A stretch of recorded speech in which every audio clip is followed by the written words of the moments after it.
Everyone, welcome back. This is me Roshan Pahade. तो जैसे कि आप लोगों को पता है, हम लोग हमारा सॉलिड स्टेट वाला जो चैप्टर है इसकी सीरीज हम लोग कंटिन्यू कर रहे हैं। तो आज हमारा वीडियो 5 है, पार्ट 5 हम लेके आए और आज इस वीडियो में हम इस चैप्टर को पूरा कंप्लीट कर लेंगे। जो मेरा प्रीवियस वीडियो था, जो पार्ट 4 था, इसमें हम लोगों ने न्यूमेरिकल्स के साथ में डील कर लिया था। आज हम लोग 2 पॉइंट्स डील करेंगे। एक तो क्रिस्टल डिफेक्ट और इम्परफेक्शंस, ये एक फर्स्ट पॉइंट है। बस सेकंड पॉइंट हम लोग कुछ इलेक्ट्रिकल कंडक्टिविटीज के बारे में बात करेंगे। सॉलिड्स की जो इलेक्ट्रिकल प्रॉपर्टीज है, कंडक्ट करता है नहीं करता है, वो सब क्या आएगा। और कुछ हम लोग सेमीकंडक्टर्स भी देखेंगे, पी टाइप एन टाइप, ये भी हम लोग, ये एक्सट्रिंसिक सेमीकंडक्टर्स होते हैं। ये सब क्या है, ये सब कुछ हम इस लेक्चर्स में देखने वाले हैं। तो चलिए शुरू करते हैं।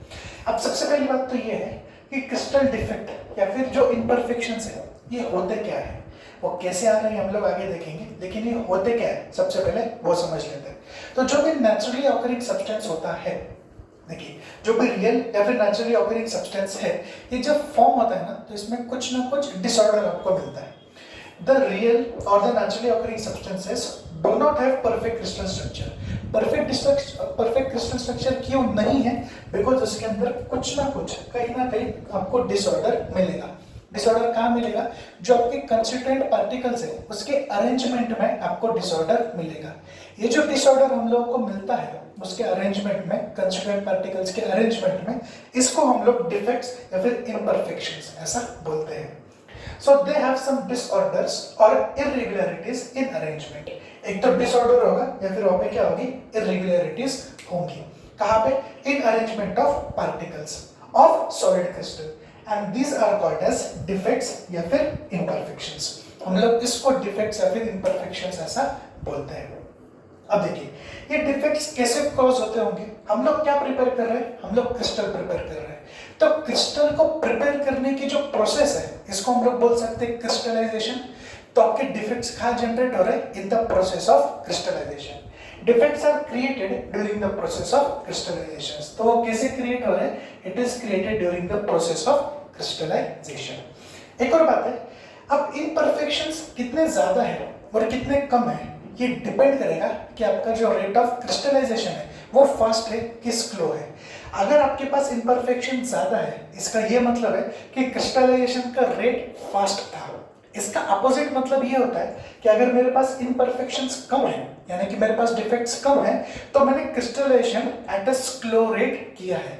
मतलब ideal crystals with no imperfections, directly मतलब आपको पूरा का पूरा प्योर क्रिस्टल मिलेगा with no imperfections, are possible only at absolute zero of temperature. आप सिर्फ एब्सोल्यूट जीरो ऑफ टेम्परेचर पे without any imperfections ideal crystals को क्रिएट कर सकते हैं। अगर एब्सोल्यूट जीरो टेम्परेचर नहीं है और उसके ऊपर आपका टेम्परेचर है, तो वहाँ पे आपके जो इम्परफेक्शंस है वो हमेशा ज्यादा होंगे। अब आपका जो भी क्रिस्टल का नेचर है वो कैसा भी हो, इलेक्ट्रिकल न्यूट्रलिटी एक सॉलिड में हमेशा मेंटेन होती है। So whatever be the nature of the crystal defect, electrical neutrality of the solid is always maintain. ये आपको इसके अंदर याद रखना है। अब थोड़ा जो डिफेक्ट्स है इसको थोड़ा सा और डेप्थ में पढ़ने की कोशिश करते हैं। तो डिफेक्ट्स को हम लोग 3 टाइप में क्लासिफाई करते हैं। एक तो आता है आपका पॉइंट डिफेक्ट, एक आता है लाइन डिफेक्ट और फिर आता है प्लेन डिफेक्ट। लेकिन हमको 11th स्टैंडर्ड के सिलेबस में जो पॉइंट्स मेंशन है, हम लोग सिर्फ पॉइंट डिफेक्ट के बारे में पढ़ने वाले हैं। हमारे जो टेक्स्ट बुक में जो डाटा है उस हिसाब से। नाउ पॉइंट डिफेक्ट्स क्या होते हैं? Are irregularities produced in the arrangement of bases at lattice points। आपको याद आ रहा होगा, मैंने एक डायग्राम ड्रॉ किया था जहाँ पे basis plus lattice is equal to crystal, ऐसा मैंने एक डायग्राम बनाया था। So they are produced in arrangement of basis at lattice point. Lattice point में जब बेसिस को हम लोग अरेंज करते हैं, वहाँ पे जो पॉइंट आई मीन जो डिफेक्ट जनरेट होगा, इसको हम लोग बोलेंगे पॉइंट डिफेक्ट। और ये कहाँ बात हो रही है? क्रिस्टलाइन सॉलिड्स में हम लोग इसकी बात कर रहे हैं। अभी जो आपका पॉइंट डिफेक्ट है, this is further classified into 3 types. अभी जो 3 टाइप्स है, इसमें देखो हम लोग क्या करने वाले हैं। सबसे पहला जो है दैट इज स्टोशियोमेट्रिक, फिर इम्प्योरिटी और फिर नॉन स्टोशियोमेट्रिक। सबसे पहली बात, ये स्टोशियोमेट्रिक क्या आता है? स्टोशियोमेट्रिक कोएफिशिएंट्स ऐसा टर्म हम लोग यूज करते हैं केमिस्ट्री में।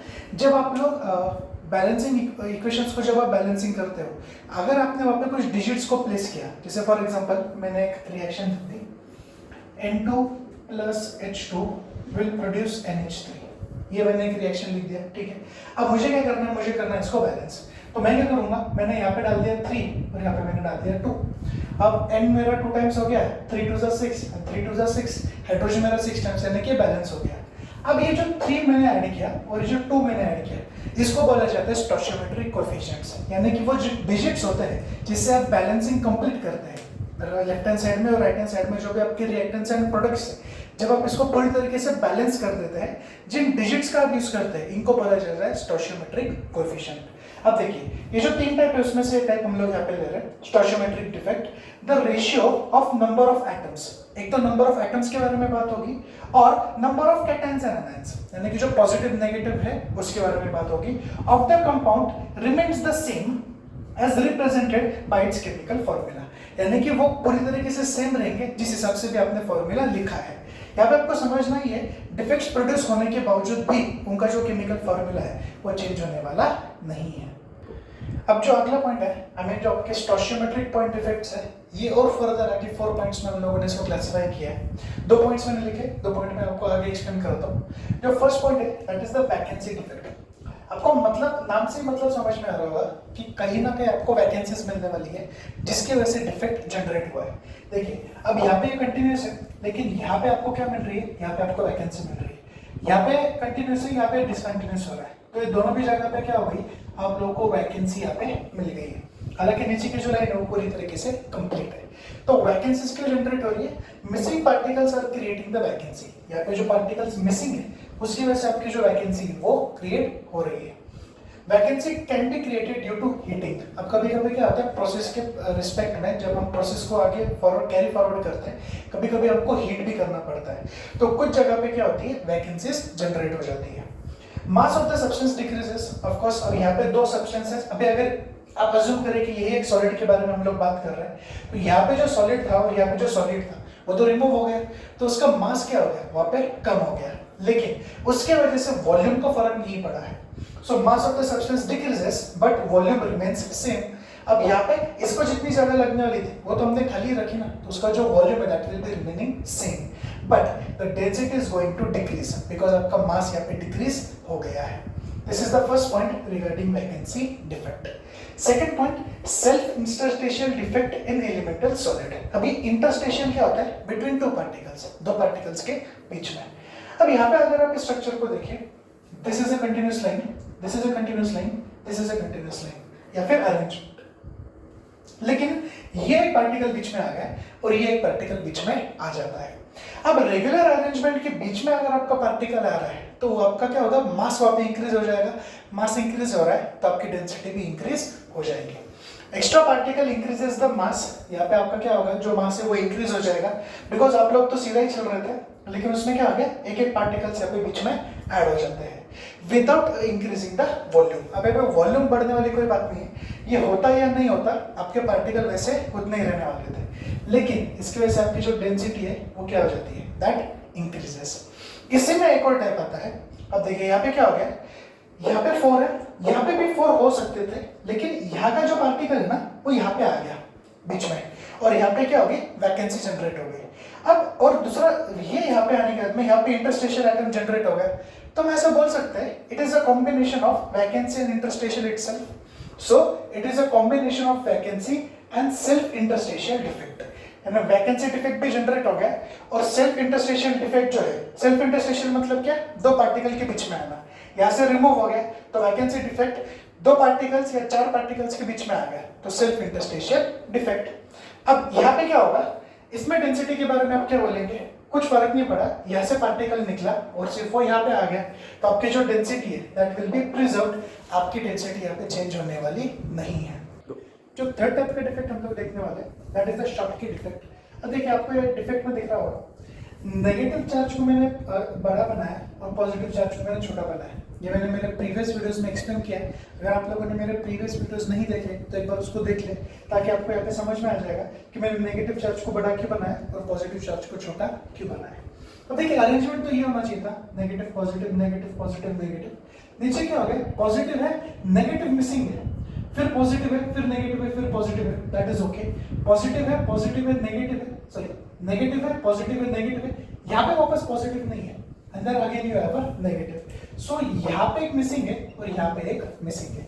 अब देखिए हुआ क्या, vacancy created by loss of cation, now cation is always positively charged because आपका कैथोड नेगेटिवली चार्ज्ड होता है, accompanied by vacancy formed by loss of anion, यानी ऐसा एक डिफेक्ट जहां पे जितने कैटायंस आपके लूज हो गए हैं उतने ही एनायंस भी आपके लूज होने चाहिए या फिर लूज हो जाते हैं, ऐसे डिफेक्ट को हम लोग बोलते हैं शॉर्टकी डिफेक्ट। ऐसा नहीं होगा कि दो नेगेटिव और एक पॉजिटिव मिसिंग है, दिस इज नॉट पॉसिबल। एक पॉजिटिव है तो एक नेगेटिव मिसिंग होगा, दो पॉजिटिव है तो दो नेगेटिव मिसिंग होंगे, that is something you need to understand. अब इसकी कुछ कंडीशंस है कि शॉर्टकी डिफेक्ट जब जनरेट होगा तो उसकी कंडीशंस क्या है। सबसे पहले it is possible in ionic compound, वो आपको यहीं पे क्लियर हो गया होगा। इनफैक्ट उन स्टूडेंट्स को क्लियर हुआ होगा जिन्होंने मेरे प्रीवियस लेक्चर्स देखे हैं, बिकॉज यहाँ पे मैंने पॉजिटिव नेगेटिव क्या है ये मैंने एक्सप्लेन किया हुआ है। So in ionic compounds with following characteristics, देखिए क्या है, high degree of ionic character, जो आयोनिक कैरेक्टर है पॉजिटिव नेगेटिव हाईली एक दूसरे को अट्रैक्ट हो जाने चाहिए वहां पे और आप लोगों के कंपाउंड का फॉर्मेशन हो जाता है। High coordination number of anion and small difference between size of cation and anion, आपका जो डिफरेंस आना चाहिए that should be really very small. ऐसा नहीं कि आप लोगों ने एक 2 शेल्स वाला और एक 7 शेल वाले को आप लोग कंबाइन कर रहे हो, है ना, एग्जांपल दे रहा हूं, इस तरीके से यहाँ पे पॉसिबल नहीं होगा। तो साइज जो है that should be very less. इसके क्या कॉन्सिक्वेंसेस होंगे अगर आपके नंबर ऑफ आयंस जो है, what do mean bye ions, of course cations and anions, अगर ये डिक्रीज हो रहे हैं तो आपका मास भी डिक्रीज हो जाएगा। अब देखिए यहाँ पे एक नेगेटिव मिसिंग है, यहाँ पे एक पॉजिटिव मिसिंग है, इनके वजह से उतना मास कम हो गया ना, अगर मास कम हो गया तो आपकी डेंसिटी भी कम हो जाएगी, लेकिन इन दोनों के कम होने की वजह से वॉल्यूम में कहीं भी फर्क नहीं पड़ा है। So number of ions are going to decrease, mass is going to decrease, accepted, but the volume is going to remain the same। और अगर mass decrease हो रहा है तो density भी आपकी decrease होने वाली है, ये आपको याद रखना है ना। Number of missing cations and anions is equal, वो जस्ट मैंने आपको यहाँ पे बताया, जितने पॉजिटिव मिसिंग है उतने ही नेगेटिव मिसिंग होंगे।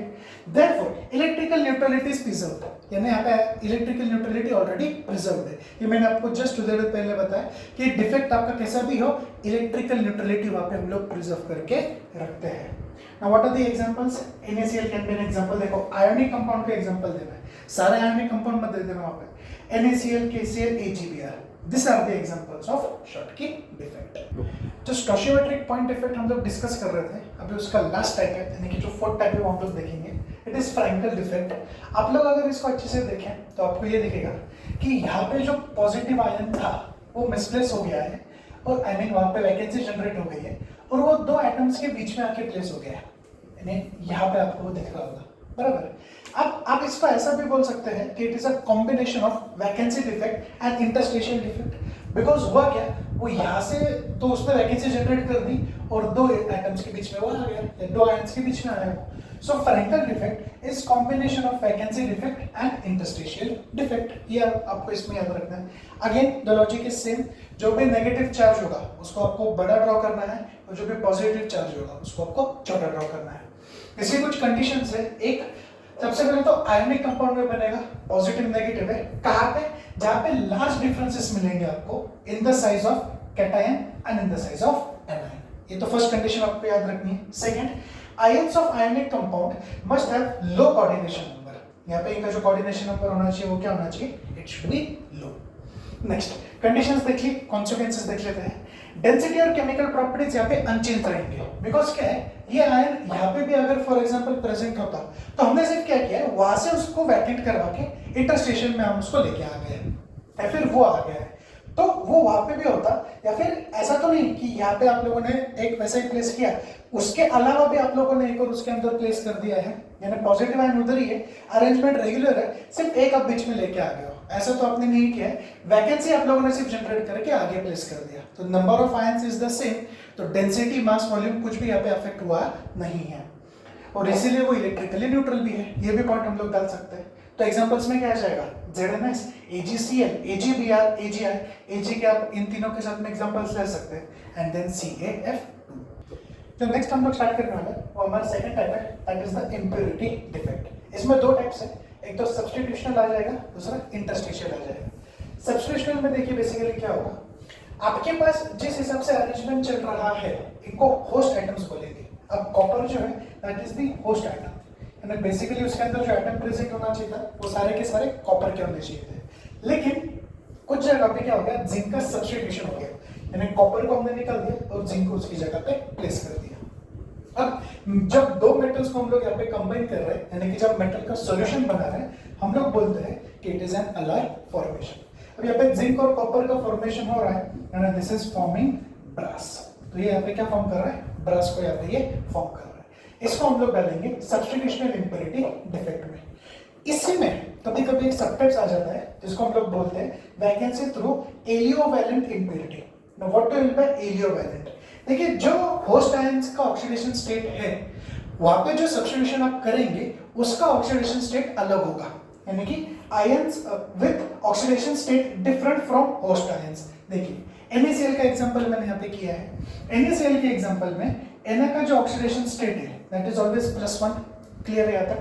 तो Na+Cl- Na+Cl- Na+, इस हिसाब से अरेंजमेंट चल रहा चाहिए था। अब क्या हो गया, उसमें आ गया Sr2+, उसमें ऐड हो जाता है Sr2+ एज ए सब्स्टिट्यूशन। अब Na तो 1+ है, Sr2+ है, यानी एक Sr2+ आने के लिए आपको दो Na1+ लगेंगे, बिकॉज यहाँ पे +2 का चार्ज है, यहाँ पे +1 का चार्ज है। तो +1 को मुझे +2 करने के लिए क्या करना पड़ेगा, दो Na के आयंस लेने पड़ेंगे।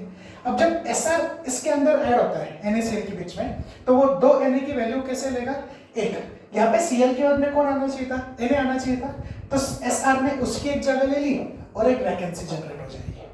मीनिंग क्लियर हो रहा है आपको? एलियोवैलेंट का मतलब क्या है, जो भी आपके होस्ट आयंस है। अब देखिए, यहाँ पे होस्ट आयन कौन होना चाहिए था, Na और Cl। पॉजिटिव है तो Na आपका होस्ट आयन होना चाहिए था, लेकिन उसकी ऑक्सीडेशन स्टेट और जो सब्स्टिट्यूशन के लिए आप ला रहे हो उसकी ऑक्सीडेशन स्टेट मैच नहीं हो रही। तो Sr जो है दैट इज +2, Na जो है दैट इज +1। तो +2+1 में बैलेंस का हो रहा है, तो दोनों +2+2 चाहिए तब बैलेंस होगा। अब क्या हो गया, Sr+2 जब आपने डाला तो Sr ने क्या किया, एक तो सोडियम की जगह उसने ले ली, सब्स्टिट्यूशन तो हो गया, एक और सोडियम की वैकेंसी वो जनरेट कर देगा जिसकी वजह से डेंसिटी को अफेक्ट ना हो। तो Cl minus Sr2+, Cl1 minus Na+Cl-, ये तो आ गया। Na+Cl-, Na+Cl- आना चाहिए था Na+, लेकिन +2 वैकेंसी की वजह से वो वहाँ पे वैकेंट ही रह जाएगा, +2 की वजह से। Cl- Na+, Cl- Na+ and Cl-। इसका जो सेकंड टाइप आता है that is interstitial impurity defect, यानी जो कुछ भी आप लोगों ने उसमें फॉर्म किया है उन दो एटम्स के बीच में या दो आयंस के बीच में जाके इंप्योरिटी सेटल हो जाती है। देखिए, अभी सबका सब आयन था, Fe था, बीच में कुछ ग्रीन कलर के पार्टिकल्स आपको दिख रहे हैं, for example that is carbon. इन दोनों के कार्बन कॉम्बिनेशन से हम लोग को यहाँ पे मिलता है स्टेनलेस स्टील। यहाँ पे हम लोगों को मिल जाएगा stainless steel and the impurity atoms occupy interstitial spaces of lattice structure. तो जो लैटिस स्ट्रक्चर इसके इंटरस्टेशियल स्पेसेस में आपकी इंप्योरिटी जाके रह जाती है। So this type is calculated into interstitial impurity defect. जो थर्ड टाइप हम लोग देखने वाले that is the non stoichiometric defect. अब देखिए, इसमें बेसिकली होता क्या है, stoichiometry of the compound is changed. Stoichiometry यानी जो डिजिट्स के बारे में बात कर रहा था, यहाँ पे स्टोइचियोमेट्री में आप एक और मीनिंग ऐड कर सकते हैं, जो मैंने आपको रेशियोज के बारे में बोला था कि हम लोग जब क्रिस क्रॉस करते हैं तो उसके नीचे जो डिजिट्स आ जाते हैं, जैसे फॉर एग्जांपल मेरे पास है Na1+ एंड Cl1-, इसका जब मैं क्रिस क्रॉस करूंगा तो मुझे दे देंगे NaCl। तो यहाँ पे 1 और 1 आ गया। मैंने आपको फर्स्ट लेक्चर में एक्सप्लेन किया था, यहाँ पे जो रेशियो है दैट इज 1:1। इसको भी हम लोग स्टोइचियोमेट्री में कंसीडर कर सकते हैं। तो स्टोइचियोमेट्री तो चेंज हो जाती है but does not cause change in the crystal structure. आपकी भले स्टोइचियोमेट्री चेंज हो रही हो लेकिन क्रिस्टल स्ट्रक्चर को ये चेंज नहीं करते हैं। देखिए, फर्स्ट टाइप जो है कि मेटल डेफिशिएंसी डिफेक्ट। अब इसमें क्या होता है, possible only in compounds of metals which show variable oxidation state. अब आपको पता होगा केमिस्ट्री में, आई मीन जो पीरियोडिक टेबल में वेरिएबल ऑक्सीडेशन स्टेट्स जो बताते हैं, ये है आपके बी ब्लॉक के एलिमेंट्स जिनको हम ट्रांजिशन मेटल्स भी बोलते हैं।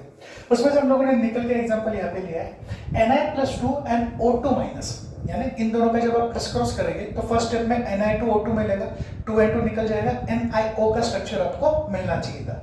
लेकिन आप लोग ऑब्जर्व करेंगे कि यहाँ पे Ni+3 मैंने डाल दिया है, तो यहाँ पे क्या हो रहा है, स्टोइचियोमेट्री को हम लोग क्या कर रहे हैं, थोड़ा सा चेंज कर रहे हैं। तो स्टोइचियोमेट्री चेंज होने की वजह से ओरिजिनली आपका जो आंसर था, देखिए Na+2 था, O2- था, क्रिस क्रॉस के बाद में फर्स्ट स्टेप में Na2O2 मिला, 2 and 2 कैंसिल हो गया, तो NiO बचता है आपके पास, मतलब आपका रेशियो 1:1 आता है।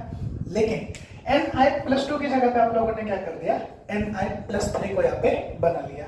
उसकी वजह से जो है इसकी स्टोइचियोमेट्री चेंज हो जाती है। तो 1 की जगह पे अभी Ni का जो 1 का रेशियो था उसकी जगह पे क्या है 0.97।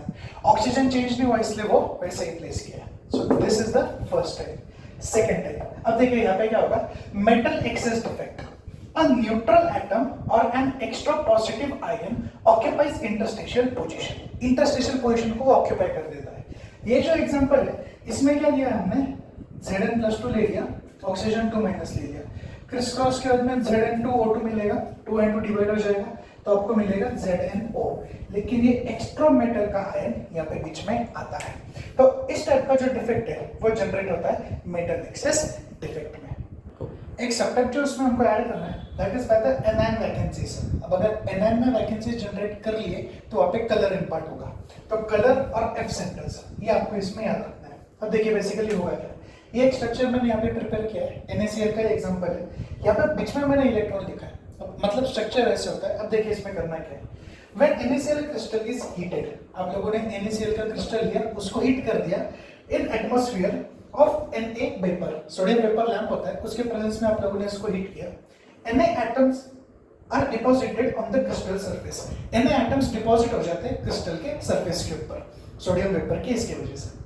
Then Cl ions diffuse to the crystal surface, जहाँ पे कि Na atoms डिपॉजिट हुए हैं वहाँ पे आपके Cl के ions डिफ्यूज हो जाते हैं, creating vacancies at regular sites। अब अगर नीचे से निकलेंगे और ऊपर जा रहे हैं तो जहाँ से निकले हैं वहाँ पे क्या हो जाएंगी, वैकेंसीज जनरेट हो जाएगी। नाउ जहाँ पे जिस Cl ions ने वैकेंसी जनरेट की है उनके बारे में बात हो रही है। These Cl ions combine with Na atoms on the surface to form NaCl। ये जो Cl ions यहाँ से निकले हैं वो ये जो सरफेस पे Na atoms है इनके साथ कंबाइन हो जाएंगे और वो क्या फॉर्म कर लेंगे यहाँ पे, of course NaCl, bye releasing electron from sodium atom. और जो सोडियम एटम यहाँ पे ऊपर डिपॉजिट हुआ था वहां से इलेक्ट्रॉन को वो रिलीज करवा लेंगे। So Na+Cl- will give NaCl plus an electron। इसके वजह से NaCl will show yellow color due to the formation of F center। अब ये जो हम लोग यहाँ पे इसको फॉर्म करते हैं इसको कलर या फिर F center भी बोला जाता है। जो अभी हम लोग पॉइंट स्टार्ट करने वाले that is the electrical properties of solids. थोड़ा सा इंपॉर्टेंट पॉइंट है, इसके ऊपर क्वेश्चंस आए हैं और ये थोड़ा सा आपका फिजिक्स से भी रिलेटेड होगा। देख लेते हैं कि हम लोग यहाँ पे क्या करना है। हम लोग कंडक्टर्स, इंसुलेटर्स और सेमीकंडक्टर्स इनको डिफरेंस में पढ़ेंगे कि ये कब कहाँ और कैसे काम कर रहा है। अब सबसे पहले अगर कंडक्टर्स को हमको डिफाइन करना है तो ये कुछ ऐसे सॉलिड्स हैं which are having electrical conductivities in the range of 10⁴ to 10⁷ per ohm per meter। ये कंडक्टिविटी की रेंज है। अगर आपकी रेंज 10⁻⁻20 से लेके 10⁻⁻10 तक है तो हम उनको इंसुलेटर्स में गिनेंगे। और अगर आपकी कंडक्टिविटी 10⁻⁻6 टू 10⁴ पर ओम पर मीटर में है तो हम उसको सेमीकंडक्टर्स में काउंट करते हैं। The next point is band theory, something very very important. अब देखिए यहाँ पे मैंने कुछ डायग्राम को ड्रॉ किया है। इस डायग्राम के बेसिस पे हम लोग इसको बताते हैं कि कंडक्टर्स कौन है, इंसुलेटर्स कौन है और सेमीकंडक्टर्स कौन है। मैं आपको एक ब्रीफ में बता देता हूँ कि बैंड थ्योरी क्या होता है। बैंड थ्योरी में हम लोग दो बैंड्स को कंसीडर करते हैं। नीचे होता है आपका वैलेंस बैंड और ऊपर होता है आपका कंडक्शन बैंड। अगर मैं आपको एकदम इसको सिंपल लैंग्वेज में कहूँ तो वैलेंस बैंड में वो वैलेंस इलेक्ट्रॉन्स प्रेजेंट होते हैं। आई मीन जो आउटरमोस्ट शेल के आपके कुछ इलेक्ट्रॉन्स है ऐसा भी आप कंसीडर कर सकते हैं, या फिर ऐसे वैलेंस इलेक्ट्रॉन्स जो हम लोगों ने कंडक्टिविटी के लिए रखे हैं ऐसा हम लोग इसमें कंसीडर कर सकते हैं। अगर आपके इलेक्ट्रॉन्स वैलेंस शेल यानी जो नीचे वाला वैलेंस बैंड से कंडक्शन बैंड में चले जाते हैं और वहाँ पे उसकी कंडक्टिविटी होती है तो इसको हम लोग बोलेंगे कंडक्टर्स। तो देखिए आपका वैलेंस बैंड नीचे है, कंडक्शन बैंड ऊपर है, ये दोनों एक दूसरे से कनेक्टेड है या फिर कभी कभी ओवरलैप भी होते हैं। तो इस कंडीशन में क्या है, आपके पास इलेक्ट्रॉन्स की मूवमेंट के लिए काफी इजी, आप इजीली इसका मूवमेंट यहाँ पे करवा सकते हैं। So energy gap is either very small और इट इज ओवरलैप्ड। तो यहाँ पे क्या है, एनर्जी गैप ही नहीं है आपके पास। एनर्जी गैप क्या होता है, दो जो बैंड्स है उसके बीच में अगर कुछ गैप आता है तो उसको एनर्जी गैप बोलते हैं। अब एक तो ये एक दूसरे को अटैच्ड है, आई मीन एक तो वेरी स्मॉल उसका गैप आएगा या फिर इट इज ओवरलैप्ड। ऐसे इसमें आपके जो इलेक्ट्रॉन्स है वो पॉइंट से हम आगे देखेंगे, लेकिन आपके जो इलेक्ट्रॉन्स है वो वैलेंस बैंड से कंडक्शन बैंड में काफी इजीली जा सकते हैं और अगर इजीली वो जा रहे हैं तो उसकी कंडक्टिविटी वहां पे पॉसिबल है, इसीलिए हम लोग उसको बोलते हैं कंडक्टर्स। अब इंसुलेटर्स में क्या है, यहाँ वैलेंस बैंड से आपके इलेक्ट्रॉन्स कंडक्शन बैंड में नहीं जा पाते हैं बिकॉज उसका एनर्जी गैप बहुत ज्यादा बड़ा है। ये जो आपको यहाँ पे डिफरेंस दिख रहा है, this is energy gap, easy, या फिर इसको फॉरबिडन जोन भी बोलते हैं।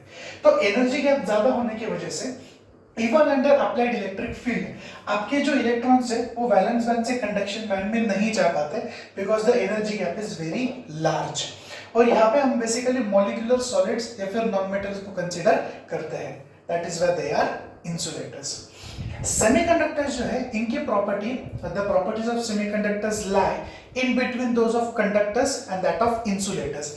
इसीलिए इसका एनर्जी गैप एकदम ओवरलैप भी नहीं हो रहा है और एकदम ज्यादा भी नहीं है, it is somewhere in between. इसीलिए हम लोग ऐसे बोल सकते हैं कि the energy gap is small. देखो यहाँ पे तो आप लोगों ने वेरी स्मॉल या फिर ओवरलैप कर दिया था, यहाँ पे आप लोगों ने वेरी लार्ज बोल दिया था, यहाँ पे क्या है, it is a bit small. तो अगर आप थोड़ा बहुत इसको हीट करें तो पॉसिबिलिटी है कि इलेक्ट्रॉन्स यहाँ से यहाँ पे जाए और कंडक्टिविटी हो। मैंने पॉसिबिलिटी यूज किया है, हर बार होगा ऐसा मैं नहीं बोल रहा हूँ। तो कंडक्टिविटी की रेंजेस भी मैंने आपको इसके अंदर दे दी है। अब अगर इलेक्ट्रॉन जा रहा है तो क्या होगा, आई मीन जो इलेक्ट्रिकल कंडक्टिविटी है उसके बारे में बात करते हैं। Under applied electric field electrons can jump from valence band to conduction band. अगर आपने इलेक्ट्रिक फील्ड वहां पे अप्लाई कर दी है तो आपके इलेक्ट्रॉन्स आराम से वैलेंस बैंड से कंडक्शन बैंड में जा सकते हैं and they will show conductivity. Example, आप मेटल्स के एग्जांपल ले लो, Cu, Zn, Al एक्सेट्रा, ये सारे के सारे जो मेटल्स आएंगे वो आप कंडक्टर्स में इसमें कंसिडर कर सकते हो। अब यहाँ पे under applied electric field electrons cannot jump from valence band to conduction band and therefore will show small conductivity। Actually हम लोग conductivity को यहाँ पे consider ही नहीं करते, लेकिन हम लोग फिर भी वहाँ पे लिख रहे हैं कि it will show very small conductivity। Electrons cannot jump, the reason being कि यहाँ पे जो आपकी इलेक्ट्रॉन आई मीन जो एनर्जी गैप है या फिर फॉरबिडन जोन है, that is very large। Under applied electric field also the electrons cannot jump। तो आपके इलेक्ट्रॉन्स वैलेंस बैंड से कंडक्शन बैंड में जा ही नहीं रहे, कंडक्शन बैंड में इलेक्ट्रॉन्स है ही नहीं, तो फिर आपकी कंडक्टिविटी कहां से आएगी। दैट इज व्हाई ये जो इंसुलेटर्स, इसमें हम लोग रबर, प्लास्टिक ऐसे एग्जांपल्स हम लोग डालते हैं इंसुलेटर्स में। अब आते हैं सेमीकंडक्टर्स में। अब इसका जो बैंड गैप है या फिर जो फॉरबिडन जोन है वो इन दोनों से थोड़ा सा बीच में यानी एवरेज टाइप है। सो ऑन स्लाइट हीटिंग, हल्का सा, electron can be excited from valence band to conduction band. तो इलेक्ट्रॉन वैलेंस बैंड से कंडक्शन बैंड में जा सकते हैं, लेकिन इसका ये मतलब नहीं है कि आपने उसको मेटल कंसीडर कर लिया या फिर आपने उसको कंडक्टर्स कंसीडर कर लिया, ऐसा नहीं होता है। देखो मैंने आगे लिखा है, number of electrons available for conducting electricity is relatively less in semiconductors as in any other metal. यहाँ पे मैं कंडक्टर्स भी लिख सकता था। तो बेसिकली यहाँ पे अभी होगा क्या, जितने इलेक्ट्रॉन्स मुझे यहाँ पे जितने इजीली अवेलेबल है उतने मुझे इलेक्ट्रॉन्स यहाँ पे उतने ज्यादा इजीली अवेलेबल नहीं है। तो अभी मैं सिलिकॉन, जर्मेनियम वगैरह के एग्जांपल्स डाल सकता हूँ। अब देखिए यहाँ पे कंडक्टर्स, इंसुलेटर्स तो हम लोग इतना ही डील करेंगे। आगे हम लोग जो डील करने वाले वो पूरा का पूरा सेमीकंडक्टर्स का पॉइंट है। अब सेमीकंडक्टर्स में आगे हम लोग क्या डील करेंगे। सेमीकंडक्टर्स दो टाइप के होते हैं, एक होता है इंट्रिंसिक सेमीकंडक्टर, एक होता है एक्सट्रिंसिक सेमीकंडक्टर। जो इंट्रिंसिक सेमीकंडक्टर है वो प्योर सेमीकंडक्टर है, यानी उसके अंदर कुछ भी इंप्योरिटीज हम लोगों ने ऐड नहीं की है। लेकिन जो सेकंड टाइप है दैट इज एक्सट्रिंसिक सेमीकंडक्टर, इसके अंदर हम लोग जानबूझ के इंप्योरिटीज को ऐड कर रहे हैं। The process of adding impurities is called as doping. यहाँ पे आपको डोपिंग का क्या मतलब है कि आपने एक सेमीकंडक्टर के अंदर इंप्योरिटीज को ऐड किया है, इसको हम लोग डोपिंग बोलेंगे। ऐसा सेमीकंडक्टर जिसके अंदर आप इंप्योरिटी ऐड करते हो इसको हम लोग डोप्ड सेमीकंडक्टर भी बोलते हैं and this is further classified into P type and N type. तो अभी आगे हम लोग जो पॉइंट देखने वाले हैं that will be P type and N type.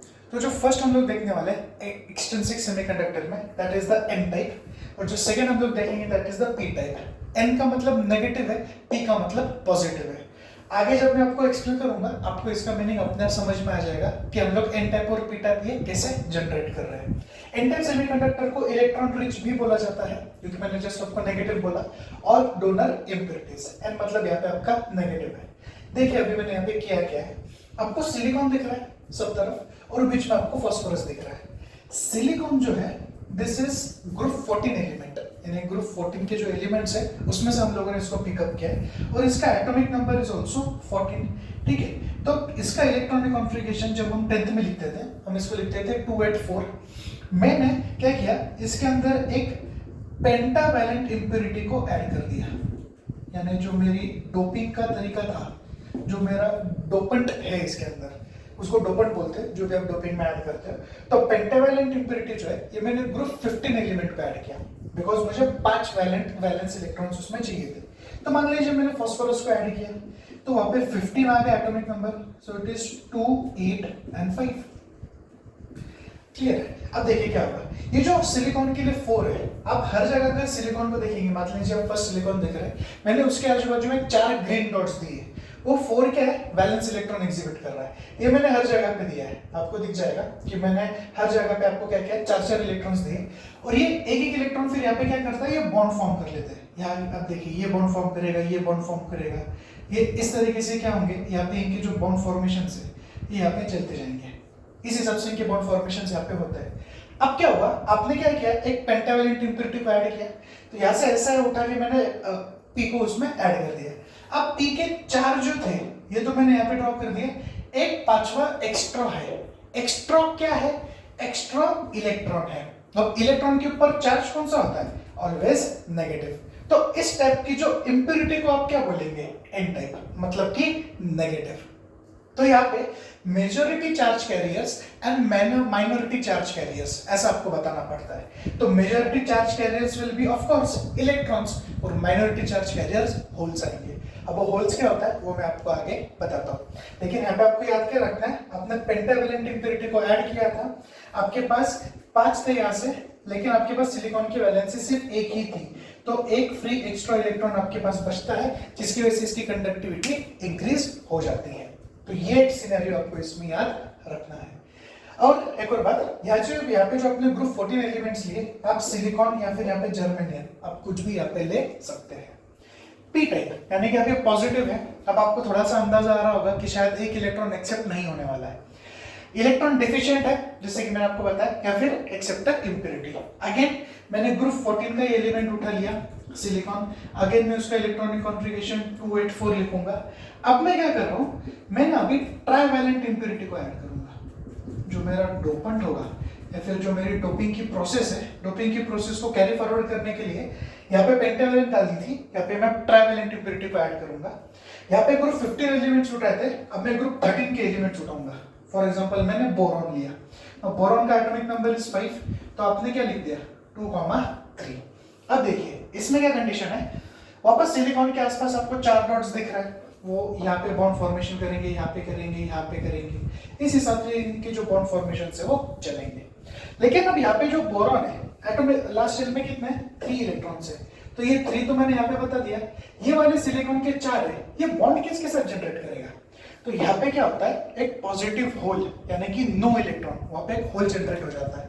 ये होल को भरने के लिए दूसरा इलेक्ट्रॉन उधर आता है, उधर होल जनरेट हो जाता है, इसकी वजह से भी आपकी इलेक्ट्रिसिटी थोड़ी सी कंडक्ट होती रहती है। अब यहाँ पे क्या था, आपके पास जो इलेक्ट्रॉन थे दे वर 4, लेकिन इंप्योरिटी आपने क्या की, यहाँ पे 3 ऐड कर दी, या फिर इसको उल्टा भी लिख सकते हैं, आपके पास यहाँ पे 3 थे, लेकिन 4 के साथ में उसको कंबाइन होना था, तो आपकी एक होल -1 यानी कि एक होल कम आया वहां पे। तो इसीलिए यहाँ पे हम लोग क्या लिखेंगे, majority charge carriers are the holes and minority charge carriers are the electrons. अब एक लास्ट टॉपिक है हमारा चैप्टर का, which is the magnetic properties of solids. ये 3 प्रॉपर्टीज है, फिर हमारा चैप्टर कंप्लीट हो जाएगा। सो डायमैग्नेटिक सॉलिड्स क्या होते हैं, the substances which are weakly repelled by a magnetic field. Substances जो वीकली रिपेल्ड होते हैं by magnetic field, that will be considered under diamagnetic substances. अब इसमें पेयरिंग ऑफ इलेक्ट्रॉन होता है जो बैलेंस कर देता है स्पिन्स को। आपको याद आ रहा होगा, वैसे भी हम लोग इसको लास्ट ईयर ऑलरेडी 11th में कर चुके हैं, एमओटीज में, मैग्नेट मॉलिक्यूलर ऑर्बिटल थ्योरी, कि अगर आपका एक इलेक्ट्रॉन इस तरीके से पेयरिंग में आपके पास है तो हम इसको डायमैग्नेटिक कंसीडर करते थे, और अगर सिंगल है, अनपेयर्ड है, तो इसको पैरामैग्नेटिक में कंसीडर होता था। लास्ट ईयर हम लोग इसको ऑलरेडी कर चुके हैं, ये हम लोग इस साल वापस करेंगे। हमारा जो कोऑर्डिनेशन कंपाउंड्स का जो पार्ट आएगा तब हम लोग इसको वापस करेंगे। So the pairing of electrons balances the spin. अब यहाँ पे आपको मतलब पता होगा, ये जो पॉजिटिव है, आई मीन ये पॉजिटिव हाफ रोटेशन होता है, और ये जो अपोजिट्स आप बताते हैं ये आपका नेगेटिव हाफ रोटेशन होता है and therefore cancels the magnetic moment because positive half negative half एक दूसरे को कैंसिल कर देगा तो मैग्नेटिक मोमेंट नील हो जाता है। क्या क्या एग्जांपल्स आएंगे N2 F2 NaCl H2 C6H6 मतलब बेंजीन। ये सारे एग्जांपल हम लोग इसमें देख सकते हैं। आगे paramagnetic substances which have permanent magnetic dipoles and are attracted by a magnetic field. ये सब कुछ हम लोग पैरामैग्नेटिक में कंसीडर कर सकते हैं। Example O2 Cu2 Fe3 ions, ये सब कुछ इसमें आएगा। एक बात याद रखिए, O2 को हम पैरामैग्नेटिक में कंसीडर करते हैं। ये point already last year VBT, VACPR, MOT इन सब में हम लोग इसको देख चुके हैं। ऑक्सीजन एक्सेप्शनल केस में भी जाता है, ये आपको इसमें याद रखना है। Ferromagnetic solids which are strongly attracted by the magnetic field and show permanent magnetism। permanent magnetism बताएगा कब? even when the magnetic field is removed। magnetic field remove होने के बावजूद भी it will exhibit permanent magnetism। तो ये वाला line आपको इसमें याद रखना है। Example FeCO(Ni) etcetera. यहाँ पे हमारा जो सॉलिड स्टेट का चैप्टर है ये पूरा का पूरा कंप्लीट हो जाता है। मैंने आपको इसके न्यूमेरिकल्स भी ऑलरेडी प्रीवियस वीडियो में करवा दिए थे, इसलिए इसका न्यूमेरिकल्स का सेक्शन भी अभी पेंडिंग नहीं है। छोटा चैप्टर है, 5 वीडियोस में मैंने कवर कर लिया है, लेकिन काफी इंपॉर्टेंट है, क्वेश्चंस इसमें से आते हैं। न्यूमेरिकल्स में आएंगे FCC, BCC, SCC, इस पे आपको क्वेश्चंस आएंगे, तो इसको थोड़ा आप अच्छे से रिवाइज करिए। कुछ भी डाउट्स है उसे नीचे कमेंट सेक्शन में डालें, जितना जल्दी हो सके उतना जल्दी मैं आपको उसके आंसर्स दूंगा। Thank you.